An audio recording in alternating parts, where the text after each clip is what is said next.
傳來法語問你是我的家屬吧？原來我已自那白浪之巔墮下，明明分開，為何打這號碼？你可會很不解我怎不刪了他？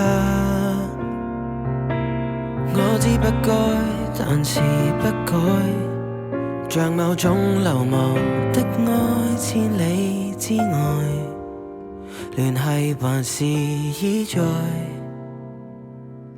有沒有一絲半秒傷悲？要是我今晚異地斷氣，問你可肯即夜趕搭通宵客機？有沒有一絲半秒歡喜？在無人以口來煩住你，若覺得將這責任加諸很離奇，是我自私今世最後騷擾的人兒，只想是你。